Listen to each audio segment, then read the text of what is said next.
was a call to come to the path. It was through the Nadi. The first lesson from the Siddhas was that on karma and its effects.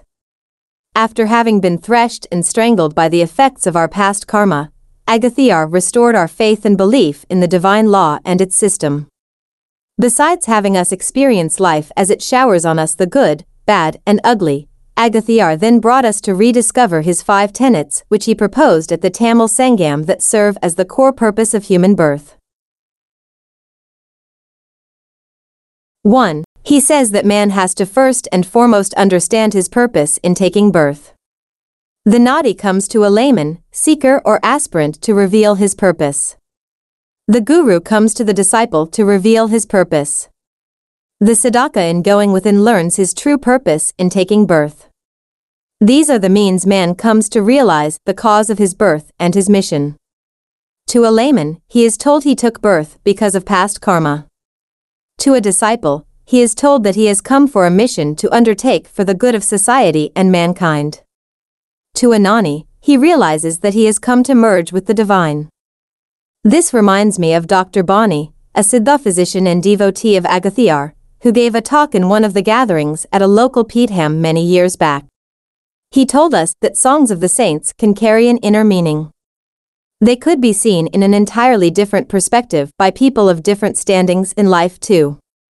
For instance, the popular song of praise to Lord Gunputty by Avai that goes as follows, carries 3 different understandings depending on the status of the listener. வாக்குண்டாம் நல்ல மனமுண்டாம் மாமலரால் நோக்குண்டாம் மேனினுடங்காது பூக்கொண்டு துப்பாதிருமேனி தும்பிக்கையான் பாதம் தப்பாமல் சார்வார் தமக்கு.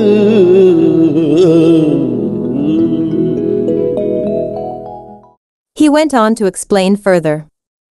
As a school-going kid, his class teacher would tell them that it was a song in praise of Lord Gunputty and was sung in front of the statue or picture of him. Later, as he took up Siddha medicine, his guru told him that it was purely about medicine and treating illness and disease. When he came under discipleship to his spiritual guru Yogi Ramaya, he was told that it was a song of Gnanam. A single song can carry so many variants of its meaning according to the listener's status. Traveling in a car, we cannot foresee what is beyond the turn or corner until we traverse the bend. One who flies in a light aircraft or helicopter sees a larger picture. To an astronaut, he sees the whole world. Just as our view expands as we change our mode of travel, the Siddha who are in an elevated plane and are spiritually elevated see far and beyond. If man has conquered space, the Siddhas who have conquered both space and time could look into the past, present, and future. 2. With his purpose known then, he should come to thank the divine creator or energy that brought forth his birth, through consultation with the lunar forefathers and their angelic hierarchies that coexist with us down here. Living a purposeful, meaningful, and fruitful life, coupled with a sense of gratefulness, will then bring forth the showering of his blessings.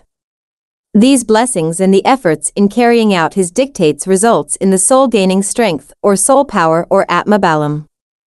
He asked that we show appreciation to the divine that gave us an opportunity to take this birth again, to come to terms with it and sort out our lives.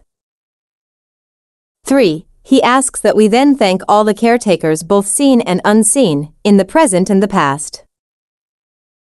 4. There arises then an obligation on our part to dutifully aid and help the ongoing evolution of all coexisting human beings. 5. The final task is to extend this aid and help towards the ongoing evolution of all coexisting beings and entities existing upon the lower levels of the evolutionary ladder, dutifully supporting the manifested matrix or prapanjam. Summarized from Vashisht Ved's post on his blog. Having introduced us to his 5 tenets, Agathiyar provides all the tools that serve to enhance and enrich our purpose in taking birth. The mission and tasks and their accompanying techniques, methods, and tools work further in strengthening our body, soul, and spirit. To aid in seeing through these 5 tenets in life, the Siddhas drew up a concise plan dividing it into 4 stages, namely Sariyai, Kriyai, Yogam, and Gnanam. After following in the footsteps of our parents and ancestors engaging in sariyai all lifelong, we are introduced to kriyai with the coming of a guru. Following in the footsteps of the guru for several more years, we are brought to the next stage, that of yogam, or the science of restoring the health of the physical body and that of the soul. Eventually, Gnanam shall dawn on its own.